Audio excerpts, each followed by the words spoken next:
every shliach on Rosh Hashanah has to rent a larger hall because the Chabad house is not nearly big enough. How many people do you get for Rosh Hashanah in almost any Chabad house? 200? 300? That's much more than you get on a regular day.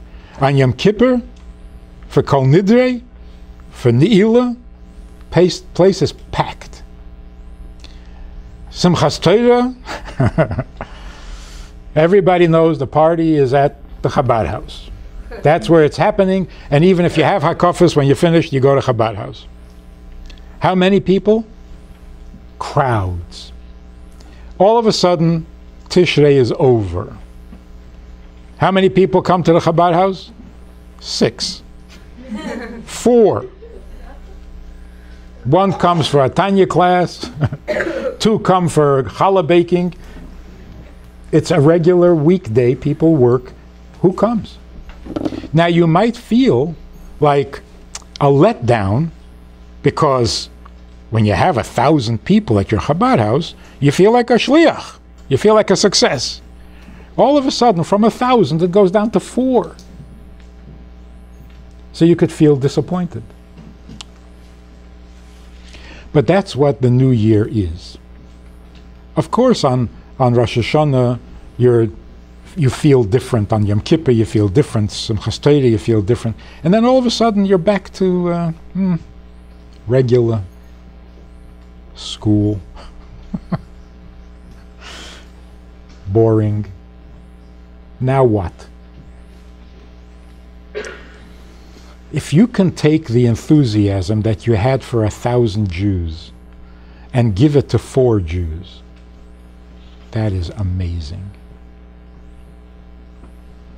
If you can take all the excitement, all the feelings, all the love that you have for life and give it to 1 man, that is amazing. So what's better, to love many people or to love 1? To give the love that you would have for 1,000 to 1, that is, I mean, that is the biggest blessing in life. From that 1, it spreads to your children, to your community, to Klal Yisrael. But it starts with 1, and in that 1, you have enough love for 1,000 people. That's what I'm thinking. You know, we had a class in the Rebbitzins' house on Rosh Chodesh. So I was thinking, you know, the Rebbitzin had the Rebbe. He was all hers. We know how much love the Rebbe had for all human beings, for all Jews. How much love the Rebbe had for all Jews. And when he came home at night, all that love was focused on 1 person. I have no idea what that must have felt like. Most people give all their love to their husband or to their wife, but how much love do they have? Enough for 4 people? 10 people? And they give it all to their husband, which is beautiful. But when you have love for 14 million people, and then you focus all that on your wife, what does that feel like? And of course, it works both ways. It's a 2-way street. So when the Rebbitzin passed away, the Rebbe was so devastated. It was almost surprising. But you've never seen such grief like we saw that day on the Rebbe's face. It was scary.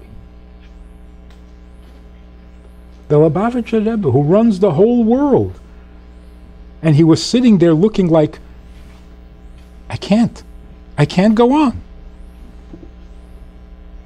It was shocking. But that's called grief.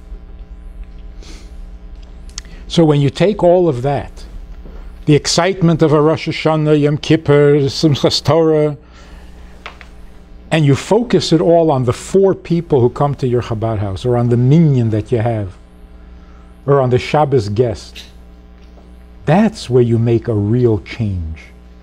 Those are the people who will never be the same, because they felt that. They felt that you were not disappointed that there were only 4 of them after you've had 1,000 on Simchas Torah. That's what real relationships are about. It's not, oh, it's so exciting, it's so much fun. It's when it's focused, when it's permanent, when it's real. There's nothing greater and nothing holier than that.